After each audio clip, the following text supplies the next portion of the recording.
Hello guys. मैं प्रदीप शर्मा स्वागत करता हूं आप सभी का अपने यूट्यूब चैनल पर। दोस्तों, आज की इस वीडियो में हम देखेंगे एनटीपीसी सीबीटी 2 के जीएस और जीके के से रिलेटेड इम्पोर्टेंट क्वेश्चन। तो इससे बाहर कुछ भी नहीं आएगा। अगर आप एनटीपीसी या फिर ग्रुप डी या फिर बीएसएफ या फिर किसी भी ऐसे एग्जाम की तैयारी कर रहे हो जिसमें जीएस या फिर जीके आती है, तो यह वीडियो बिल्कुल आपके लिए है। तो चलिए शुरुआत करते हैं आज का हमारा पहला क्वेश्चन। आज का जो हमारा पहला क्वेश्चन है, भारत के प्रथम गृह मंत्री वल्लभ भाई पटेल को किस वर्ष भारत रत्न पुरस्कार प्रदान किया गया था? और आपके ऑप्शन है वर्ष 1990 में, वर्ष 1991, वर्ष 1992 और वर्ष 1993। तो आपको बताना है कि किस वर्ष भारत रत्न पुरस्कार दिया गया था वल्लभ भाई पटेल को।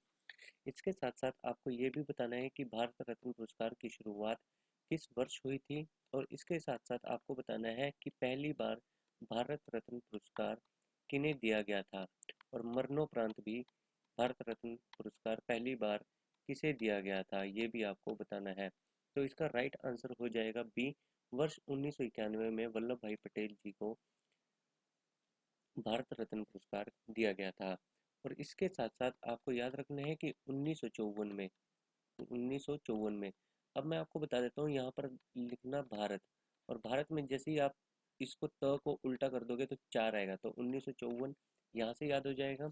और इसके साथ साथ आपको याद रखना है पहली बार किसे दिया गया था, राधा कृष्ण को, सर्वपल्ली राधा कृष्ण को, सीवी रमन को, किन्हें, सीवी रमन को, और राजगोपालचारी को, चक्रवर्ती राजगोपालचारी को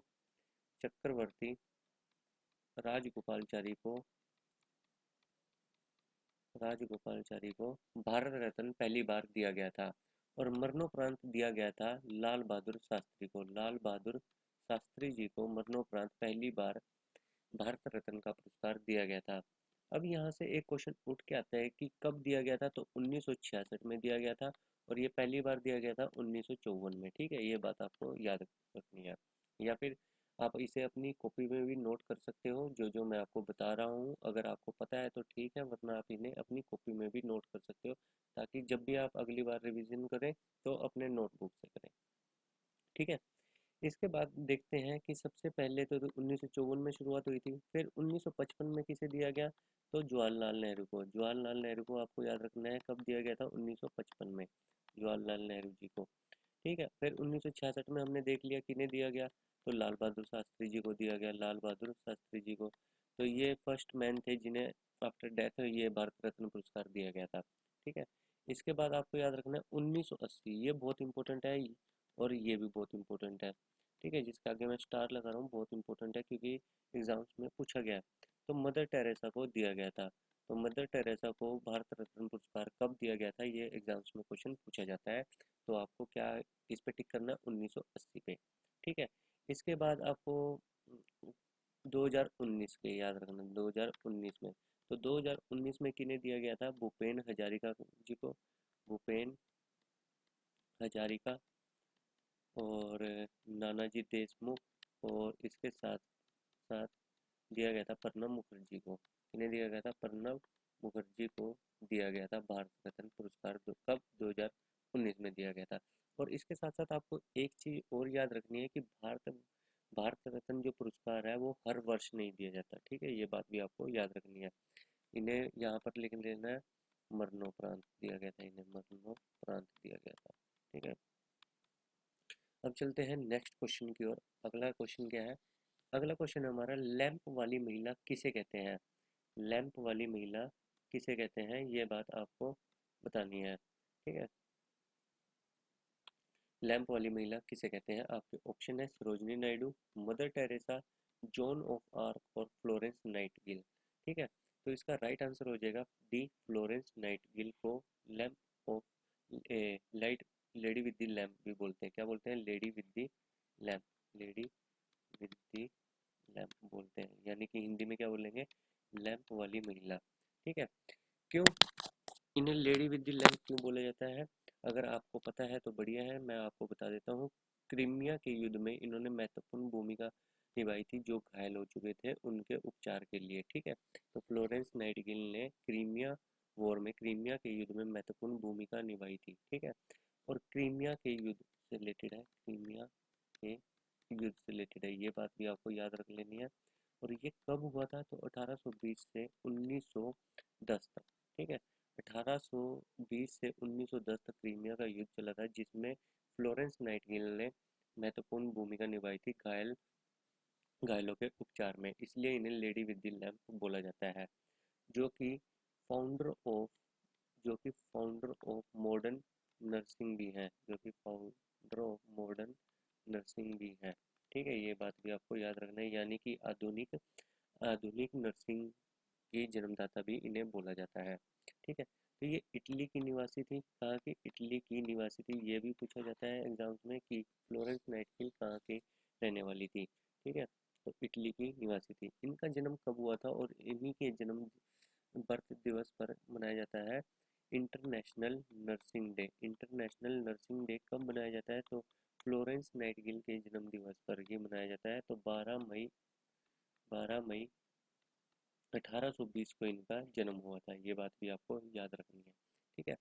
अब सरोजनी नायडू, यहाँ से क्वेश्चन और उठ के आता है कि सरोजनी नायडू को क्या बोला जाता है, तो सरोजनी नायडू को बोला जाता है नाइट एंगल ऑफ इंडिया। क्या बोला जाता है, नाइट एंगल ऑफ इंडिया, ये सभी जानते हैं। और इनका जन्म हैदराबाद में हुआ था। कहाँ पर हुआ था, हैदराबाद में हुआ था, हैदराबाद में हुआ था। कब हुआ था, 1879 में इनका जन्म हुआ था। कब हुआ था, 1879 में इनका जन्म हुआ था, हैदराबाद में हुआ था। और ये फर्स्ट यूपी की फर्स्ट राज्यपाल भी थी, और इसी के साथ साथ ये इंडियन नेशनल कांग्रेस की फर्स्ट वुमेन प्रेसिडेंट भी थी, ठीक है। ये बात भी आपको याद रखनी है। Indian national Indian national Congress की ये फर्स्ट वुमेन थी, फर्स्ट वुमेन जो प्रेसिडेंट बनी थी, फर्स्ट वुमेन जो प्रेसिडेंट बनी थी, ठीक है। और मदर टेरेसा के बारे में देख लेते हैं थोड़ा सा। मदर टेरेसा, तो मदर टेरेसा इनके बारे में थोड़ा सा देख लेते हैं, जहाँ जहाँ से एग्जाम्स में क्वेश्चन पूछे जाते हैं, ठीक है। इनके बारे में आपको याद रखना है कि मदर टेरेसा को 1980 में सबसे पहली बात तो इन्हें दिया गया था भारत रत्न। कब दिया गया था, 1980 में भारत रत्न दिया गया था, ये बात मैं आपको बता ही चुका हूँ, भारत रत्न दिया गया था। और एक साल पहले ही याद रखना, इन्हें नोबल प्राइज दिया गया था शांति के लिए। नोबल प्राइज दिया गया था शांति के लिए। किसके लिए दिया गया था, शांति के लिए। उसी के एक साल बाद भारत ने इन्हें दे दिया भारत रत्न, ठीक है। और दूसरा पूछा जाता है कि इनका जन्म कहाँ पर हुआ था, तो अल्बानिया में हुआ था। कहाँ पर हुआ था, अल्बानिया में इनका जन्म हुआ था। तो यहाँ से क्वेश्चन उठ के आता है कब हुआ था, तो जब क्रीमिया का युद्ध खत्म हुआ था, तो इनका जन्म हुआ था उस सन में, 1910 में इनका जन्म हुआ था, ठीक है। 1910 में इनका जन्म हुआ था। आगे बढ़ते हैं अब अगले क्वेश्चन की ओर। अगला क्वेश्चन है कि पीडीएफ का विस्तार क्या है। आपको बताना है कि पीडीएफ की फुल फॉर्म क्या है। सॉरी, एक मिनट। अगला जो हमारा क्वेश्चन है वो है पीडीएफ का विस्तार क्या है, यानी कि आपको बतानी है पीडीएफ की फुल फॉर्म क्या है। आप सभी जानते हैं कि पीडीएफ की फुल फॉर्म है पोर्टेबल डॉक्यूमेंट फॉर्मेट, ठीक है। तो इसमें देख लो राइट आंसर क्या हो जाएगा, तो बी इसका सही उत्तर हो जाएगा। बढ़ते हैं नेक्स्ट क्वेश्चन की ओर। आपसे पूछा गया है कि राजीव गांधी सद्भावना पुरस्कार कौन प्रदान करता है। सबसे पहली बात तो आपको ये पता होना चाहिए कि सद्भावना दिवस कब मनाया जाता है। सद्भावना दिवस कब मनाया जाता है, अगर आपको पता है तो कमेंट करके बताइए कि सद्भावना दिवस किस दिन मनाया जाता है। सद्भावना दिवस किस दिन मनाया जाता है, आप सभी के सभी कमेंट करके बताइए कि सद्भावना दिवस किस दिन मनाया जाता है। तो क्वेश्चन है कि राजीव गांधी सद्भावना पुरस्कार कौन प्रदान करता है। आपके ऑप्शन है के बिरला फाउंडेशन, भारत सरकार, राजीव गांधी फाउंडेशन या फिर भारतीय ज्ञानपीठ। तो इसका सही उत्तर हो जाएगा राजीव गांधी फाउंडेशन। तो राजीव गांधी फाउंडेशन के द्वारा सद्भावना पुरस्कार प्रदान किया जाता है। तो राजीव गांधी जी के बारे में देख लेते हैं थोड़ा सा। तो ये सबसे पहली बात तो सबसे यंगेस्ट पीएम थे ये पता है होना चाहिए आपको। सबसे यंगेस्ट पीएम कौन थे हमारे देश के, तो सबसे यंगेस्ट पीएम थे हमारे राजीव गांधी, ठीक है। कब बने थे, तो 1984 में ये भारत के छठे प्रधानमंत्री पीएम बने थे, छठवें प्रधानमंत्री बने थे। कब बने थे, 1984 में। कब से कब तक, तो 89 तक ये भारत के प्रधानमंत्री रहे थे। और इनकी मृत्यु हो गई थी 1991 में। कब हो गई थी, 1991 में इनकी मृत्यु हो गई थी तमिलनाडु में, ठीक है। और इनकी वाइफ का क्या नाम था, सरोजनी नायडू। सरोजनी नायडू इनकी वाइफ थी। चलिए देख लेते हैं थोड़ा सा इनके बारे में भी डिटेल से क्या क्या पूछा जाता है। तो यहाँ पर देख सकते हो कि राजीव गांधी इनकी फ़ोटो है और ये 6th प्राइम मिनिस्टर थे इंडिया के। और यहाँ पर देख सकते हो कि छठे प्रधानमंत्री बने थे, तो इनका टेन्योर जो ऑफिस में कार्यकाल था 1984 से 1989 तक इनका कार्यकाल रहा था। और यहाँ पर देख सकते हो राजीव गांधी का जन्म कब हुआ था 1944 में, यानी कि ये 40 साल की उम्र में सबसे यंगेस्ट 40 साल की उम्र में यह पीएम बन गए थे, यानी कि सबसे यंगेस्ट उस समय ये पूरे वर्ल्ड में पीएम थे। ठीक है, तो इनकी मृत्यु हुई थी 1991 में। कहाँ पर हुई थी ये भी पूछा जाता है, तमिलनाडु में हुई थी। ठीक है, तो इनकी हत्या कर दी गई थी, यानी कि असैसिनेशन हुआ था इनका तमिलनाडु में। और यहाँ पर देख लेते हैं सोनिया गांधी। सरोजनी मैंने यहाँ पर सॉरी सरोजनी नायडू लिख दिया गलती से। यहाँ पे आपको याद रखना है सोनिया गांधी। क्या याद रखना है? सोनिया गांधी से इनकी शादी हुई थी, सोनिया गांधी। ठीक है, सोनिया गांधी से इनका विवाह हुआ था। और यहाँ पर और क्या है, हाँ इनके दो बेटे हैं, राहुल और प्रियंका। ठीक है, राहुल और प्रियंका। नेक्स्ट क्वेश्चन हमारा, राष्ट्रीय पशु के रूप में बाघ को किस वर्ष अपनाया गया? तो आपको ध्यान देना है कि राष्ट्रीय पशु के बारे में पूछा गया है, बाघ को किस वर्ष अपनाया गया था। आपके ऑप्शन है 1973, 1968, 82 या फिर 1970 में। तो इसका राइट आंसर हो जाएगा 1973 में। कब? 1973 में भारत का जो नेशनल एनिमल है वो टाइगर अपनाया गया था। ठीक है, तो नेशनल एनिमल है भारत का टाइगर। अगर पूछा जाए नेशनल एम्बलम क्या है, तो सत्यमेव जयते। यहाँ पर देख सकते हो सत्यमेव जयते। अगर पक्षी की बात की जाए तो वो है पीकॉक, यानी कि मोर। फ्लावर की बात की जाए तो वो है कमल। और नेशनल गेम की बात की जाए, राष्ट्रीय खेल क्या है? हॉकी। और यहाँ पर नेशनल फ्रूट है हमारा मैंगो। ठीक है, यानी कि आम। और देखते हैं नेक्स्ट क्वेश्चन क्या है हमारा, फ्रैंक किस देश की मुद्रा है? आपसे पूछा गया है कि फ्रैंक किस देश की मुद्रा है? जापान, इंडोनेशिया, स्विट्जरलैंड या फिर आयरलैंड। तो फ्रैंक है स्विट्जरलैंड की, तो इसका राइट आंसर हो जाएगा स्विट्जरलैंड। और जापान की क्या है, ये सभी के सभी बताइए कमेंट बॉक्स में। अब दूसरा क्वेश्चन स्विट्जरलैंड से ये उठ के आता है कि स्विट्जरलैंड की कैपिटल क्या है? तो स्विट्जरलैंड की कैपिटल है बर्न। तो स्विट्जरलैंड की कैपिटल का क्या नाम है? बर्न। और सबसे ज़्यादा जो संगठन के मुख्यालय है वो स्विट्जरलैंड के जिनेवा में है, यानी कि एक तो मैं आपको पिछली वीडियो में बता ही चुका हूँ, ILU, WHO, WMO, विपो, ITU और बहुत से ऐसे संगठन हैं जिनके मुख्यालय जिनेवा स्विट्जरलैंड में है। ठीक है, और एक और फुटबॉल का मुख्यालय है ज्यूरिच में। कहाँ पर? फुटबॉल फुटबॉल का हेडक्वार्टर कहाँ पर है? मुख्यालय है ज्यूरिच स्विट्जरलैंड में। और स्विट्जरलैंड की राजधानी क्या है? बर्न। और यहाँ पर देख सकते हो किस देश को यह छूता है? ऑस्ट्रिया, जर्मनी, फ्रांस और इटली। इन देशों को स्विट्जरलैंड की बाउंड्रियाँ लगती है, यानी कि स्विट्जरलैंड इन देशों को छूता है। आगे देखते हैं नेक्स्ट क्वेश्चन। और हाँ, यहाँ पर देख सकते हो स्विट्जरलैंड का फ्लैग क्या है, मोटो क्या है? One for all, all for one. Switzerland का मोटो क्या है? One for all for one. ठीक है, यहाँ पर मोटो इनका देख सकते हो। अगला क्वेश्चन है, गैलापैगोस आइलैंड किस लिए प्रसिद्ध है? आपसे पूछा गया है कि गैलापैगोस जो आइलैंड है वह किस चीज़ के लिए प्रसिद्ध है? यूरिया उत्पादन हेतु, पक्षियों के वृहद निवास हेतु, वृहद पक्षी प्रजनन केंद्र के रूप में या फिर पक्षियों के मल के ढेर के रूप में। ठीक है, ये आपको बताना है। तो इसका राइट आंसर हो जाएगा पक्षियों के मल के ढेर के रूप में गैलापैगोस द्वीप को जाना जाता है। और दूसरा क्वेश्चन यहाँ से ये पूछा जाता है कि यह है कहाँ पर? तो यहाँ पर देख सकते हो ये प्रशांत महासागर में है, यानी कि पैसिफिक ओशन में गैलापैगोस आइलैंड है। कहाँ पर है गैलापैगोस आइलैंड? कहाँ पर पड़ता है? तो प्रशांत महासागर में पड़ता है। ठीक है, और यह किस लिए जाना जाता है? तो पक्षियों के मल के ढेर के रूप में यहाँ पर गैलापैगोस आइलैंड फेमस है। आगे बढ़ते हैं। आगे है अगला क्वेश्चन हमारा कि जर्मन की प्रथम महिला चांसलर कौन थी? आपको बताना है कि जर्मनी की प्रथम महिला चांसलर कौन थी?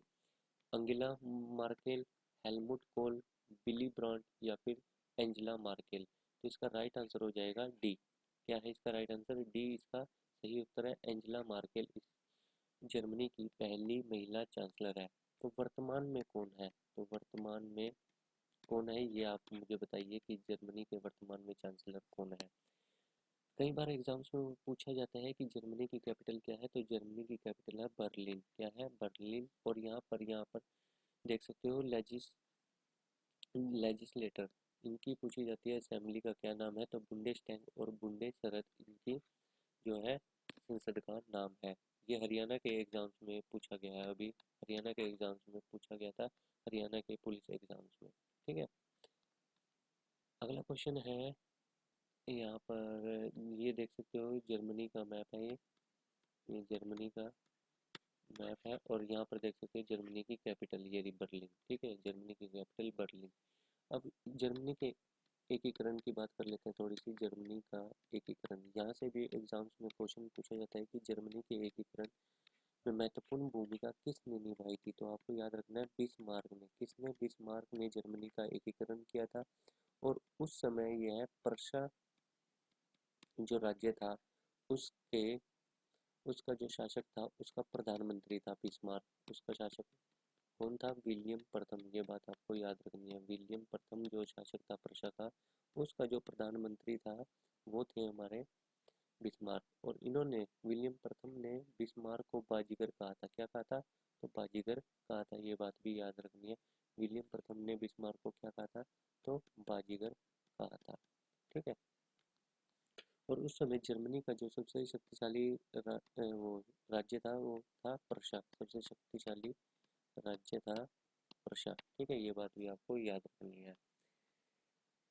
बढ़ते हैं नेक्स्ट क्वेश्चन की ओर। अगला क्वेश्चन है कि भारत और चीन युद्ध जो कि 1962 में हुआ था पर आधारित पुस्तक अनटोल्ड स्टोरी के लेखक कौन है? यानी कि अनटोल्ड स्टोरी बुक का नाम है, उसके आपको लेखक का नाम बताना है। आपके ऑप्शन है lieutenant general B M Paul, general J N Chaudhuri, air marshal Arjan Singh और lieutenant general K P Candeth. तो इसका राइट आंसर हो जाएगा lieutenant general B M Paul. ठीक है, इसका राइट आंसर क्या है? B M Paul. बढ़ते हैं नेक्स्ट क्वेश्चन की ओर। अगला क्वेश्चन क्या है? निम्नलिखित में से कौन सा देश अरब देश में नहीं आता? तो आपके ऑप्शन है इजराइल, सीरिया, जॉर्डन और फिर लेबनान। तो इसका राइट आंसर क्या है? तो इसका राइट आंसर है इजराइल अरब देशों में नहीं आता। तो कौन सा देश, कौन कौन से देश हैं जो अरब देशों में आते हैं? यहाँ पर मैप में देख सकते हो कि अरब देश में कौन कौन से देश आते हैं। तो यहाँ पर देख सकते हो सूडान है, यमन है, सोमालिया है, ओमान है, सऊदी अरब है, कतर है, इराक है, जॉर्डन भी आता है, सीरिया, इजिप्ट, लीबिया और अल्जीरिया, मोरक्को और मॉरिटानिया। ठीक है, तो ये सारे के सारे देश अरब देश में आते हैं। तो इनमें से कौन सा देश नहीं आता? तो इजराइल देश इनमें अरब देशों में नहीं आता। ठीक है, ये बात आपको याद रखनी है। और यहाँ पर इनकी कैपिटल भी लिखी हुई है, देख सकते हो कि मोरक्को की रबात है, अल्जीरिया की अलग्रीज है, लीबिया की तुनीस है, इजिप्ट की कारलो है, सूडान की खार्तूम है, सोमालिया की मंगोल बटोर है, यमन की साना है, ओमान की मस्कट है। ठीक है, तो यहाँ पर आप कैपिटल भी इनकी देख सकते हो। आगे है निम्नलिखित में से कौन सा सबसे बड़ा संग्रहालय कौन सा है? आपको इनमें से सबसे बड़ा संग्रहालय बताना है कि इनमें से सबसे बड़ा संग्रहालय कौन सा है। आपके ऑप्शन है लूव संग्रहालय, या फिर राष्ट्रीय संग्रहालय न्यूयॉर्क, लंदन संग्रहालय या फिर वेटिकन संग्रहालय। आप सभी के सभी कमेंट करके बताइए कि इसका राइट आंसर क्या होगा। जल्दी से जल्दी बताइए, अगर आपको इसका आंसर पता है तो जल्दी से जल्दी बताइए कि इसका राइट आंसर क्या होगा। तो इसका राइट आंसर होगा लंदन संग्रहालय सबसे बड़ा संग्रहालय है निम्नलिखित में से। ठीक है, आगे बात करते हैं अगले क्वेश्चन की। सोमाली मरुभूमि किस महाद्वीप में है? तो आपसे पूछा गया है कि सोमाली मरुभूमि किस महाद्वीप में आती है। आपके ऑप्शन है ऑस्ट्रेलिया, उत्तरी अमेरिका, एशिया या फिर अफ्रीका में। तो आपको बताना है कि सोमाली मरुभूमि किस महाद्वीप में आती है। तो इसका राइट आंसर हो जाएगा अफ्रीका में। कहाँ पर? अफ्रीका में। और कीवी की, अगर आपने मेरी पिछली वीडियो देखी है तो उसमें मैंने आपको बताया था कि कीवी की भूमि किसे कहा जाता है। कीवी की भूमि, कीवी की भूमि किसे कहा जाता है? ठीक है, तो ये बोला जाता है न्यूजीलैंड। किसे बोला जाता है? न्यूजीलैंड को कीवी की भूमि जाता है, दक्षिण का ब्रिटेन भी बोला जाता है, दक्षिण का ब्रिटेन भी बोला जाता है। ठीक है, न्यूजीलैंड को ही बोला जाता है। और ऑस्ट्रेलिया और न्यूजीलैंड की खोज किसने करी थी, ये मैंने आपको बताया। अगर आपको पता है तो जल्दी से जल्दी बताइए कि ऑस्ट्रेलिया और न्यूजीलैंड की खोज किसने की थी, किसने की थी ऑस्ट्रेलिया और न्यूजीलैंड की खोज।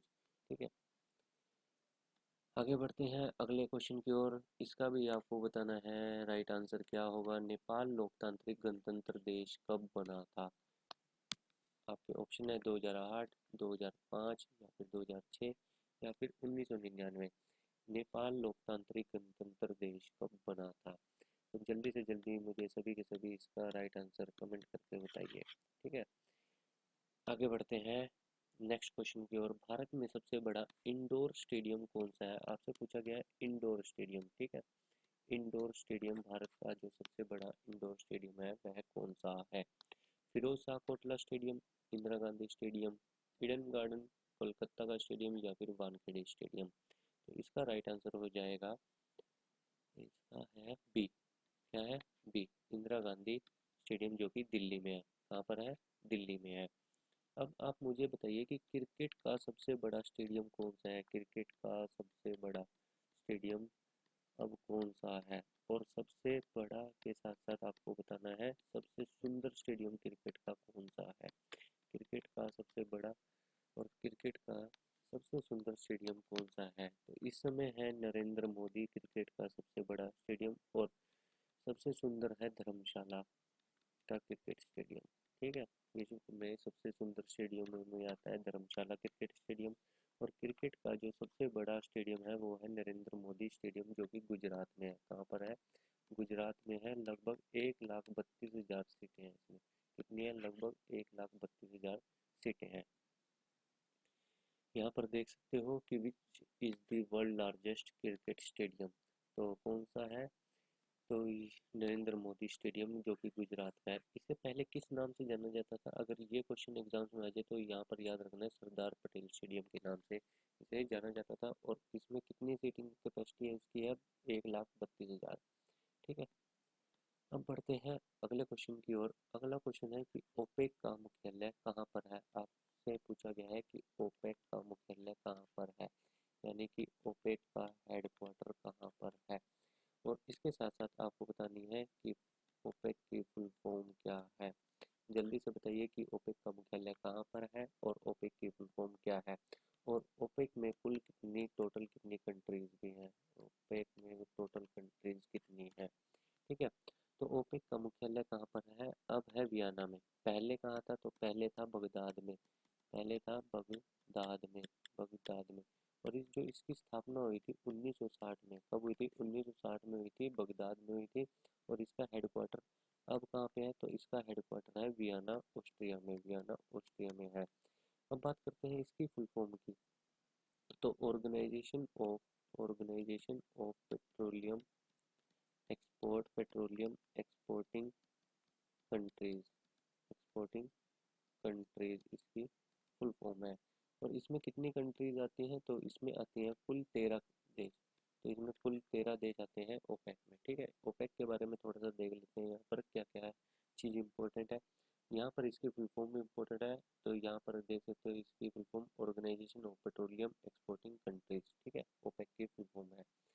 तो फाउंडेड ऑन 14 सितंबर 1960 in Baghdad by the first 5 members. तो इसमें कुल सबसे पहले कितने देश थे? तो 5 देश थे इसमें, ये बात आपको याद रखनी है।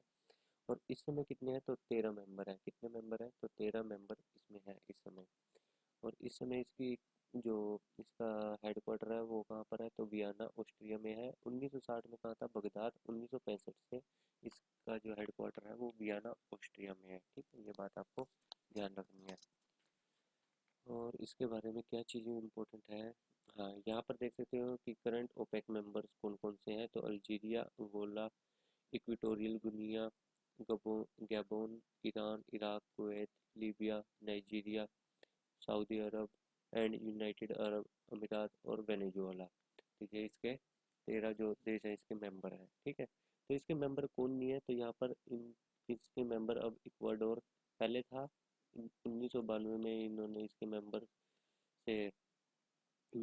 से हट गया था इक्वाडोर। फिर 2007 में दोबारा इसकी मेंबरशिप ले ली। फिर दोबारा 2020 में दोबारा से ओपेक से अलग हो गया इक्वाडोर। ये बात भी आपको याद रखनी है।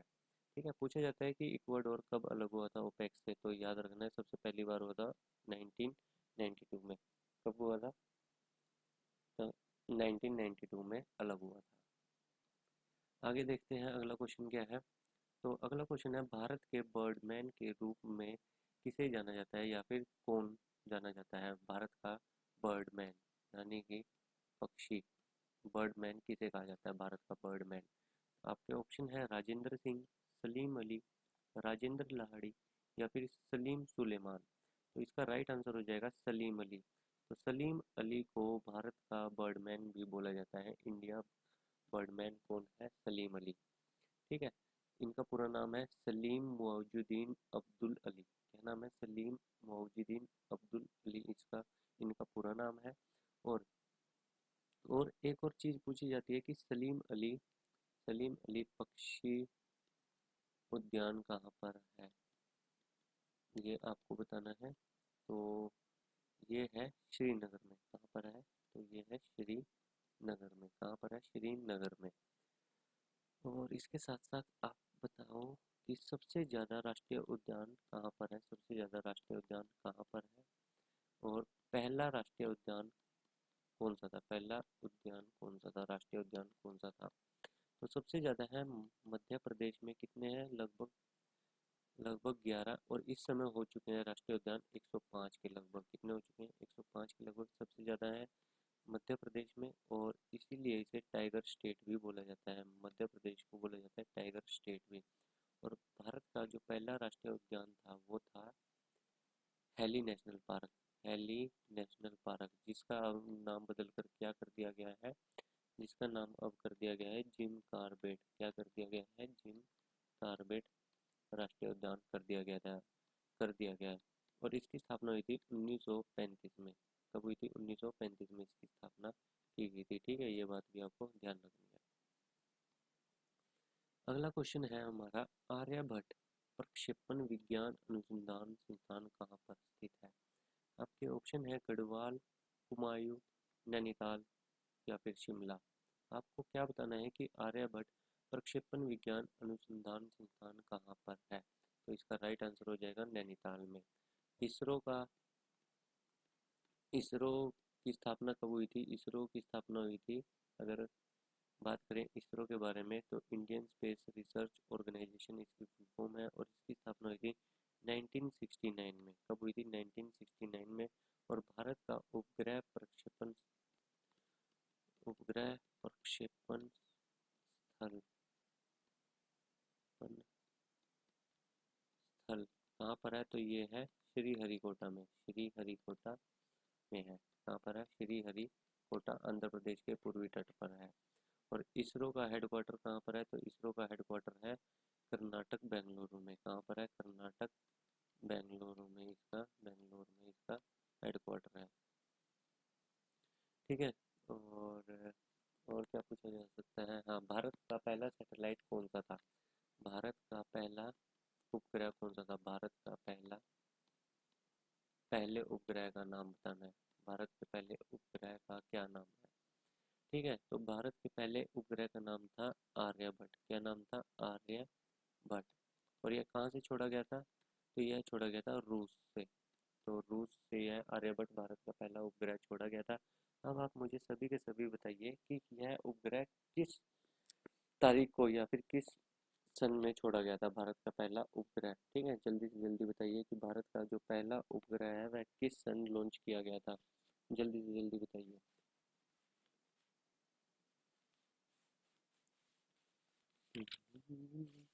तो भारत का जो पहला उपग्रह है वो 19 अप्रैल कब 19 अप्रैल 1975 को रूस के बैकानूर, कहाँ से? बैकानूर अंतरिक्ष अंतरिक्ष केंद्र से छोड़ा गया था। ठीक है, अब ये चीज़ बैकानूर याद रखना है। जैसे भारत का उपग्रह प्रक्षेपण स्थल कहाँ पर है? श्रीहरिकोटा में। तो रूस का कहाँ पर है? बैकानूर में। कहाँ पर है रूस का? बैकानूर में। और यूएसए का कहाँ पर है? तो यूएसए का है केप कैनवेरल में। केप कैनवेरल में सैटेलाइट लॉन्च वो है, प्लेस है। ठीक है, आपको ये बात याद रखनी है। अगला क्वेश्चन और आज का लास्ट क्वेश्चन क्या है? आज का हमारा लास्ट क्वेश्चन है, और लास्ट क्वेश्चन क्या है? भारतीय मुक्केबाजी चैंपियन मैरी कॉम किस राज्य से संबंधित है? आप सभी जानते हैं कि चैंपियन मैरी कॉम जो कि बॉक्सर है, वो मणिपुर की रहने वाली है, और जो कि 6 टाइम 6 बार की वर्ल्ड चैंपियनशिप है। कौन? मैरी कॉम। तो अब आप मुझे बताइए कि मैरी कॉम ने ओलंपिक में ओलंपिक में कब मेडल जीता था? ओलंपिक में कब मेडल जीता था? कब मेडल जीता था? क्वेश्चन पूछा जा सकता है कि किस वर्ष में मैरी कॉम ने मुक्केबाजी में, या फिर कहाँ के ओलंपिक में मैरी कॉम ने मेडल जीता था, और कौन सा मेडल जीता था? ये भी आप मुझे कमेंट करके बताइए। कौन कौन सा मेडल जीता था? गोल्ड जीता था, या फिर सिल्वर जीता था, या फिर ब्रॉन्ज जीता था? इन तीनों में से कौन सा मेडल लिया था? और ओलंपिक में कब मेडल जीता था, और कहाँ पर जीता था? कहाँ पर आयोजित किए गए थे वो ओलंपिक? ठीक है, तो आज के लिए बस इतना ही। अगर वीडियो आपको पसंद आई हो तो वीडियो को लाइक और शेयर करना ना भूलना। Thank you for watching my video.